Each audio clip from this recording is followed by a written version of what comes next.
న్యాచురల్గా వండుకుంటమే మాకు అలవాటండి.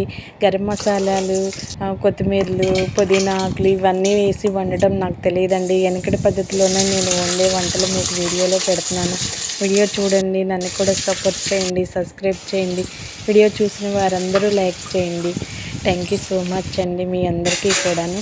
ఈరోజు నేను వెనకటి పద్ధతిలో వండుకునే వంకాయ టమోటా కర్రీ చేశానండి.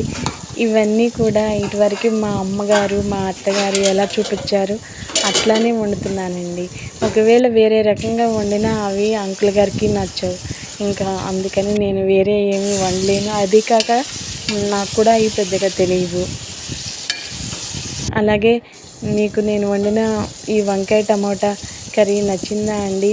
ఆయిల్ ఎక్కువే పడుతుందండి, ఎందుకంటే దీంట్లో వాటర్ ఏమి పోయాము, నూనె మీద మగ్గించుకుంటుంది. కాకపోతే దీంట్లో కల్లా మూత కంపల్సరీగా ఉండాలండి. ఆ మూత పెట్టినప్పుడు ఆవిరి చుక్కలు పడతాయి కదా, అప్పుడు కూర మగ్గిద్ది. మగ్గి ఫ్రై అవ్వకోకుండా చక్కగా గుజ్జుగా ఉండిద్ది అనమాట. ఇంకా అంతేనండి, మనకి కూర రెడీ అయిపోయినట్టేనండి. 10 నిమిషాలు మనం మగ్గించుకుంటే మనకి కూర అయిపోతుందండి. సింపుల్గానే ఉంటాయండి నేను చేసే కూరలన్నీ. హడావుడిగా ఏమీ చూపించలేను, నాకు కూడా రావు.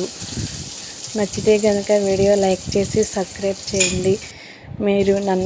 మీరందరూ కూడా నన్ను సపోర్ట్ చేయండి. Thank you.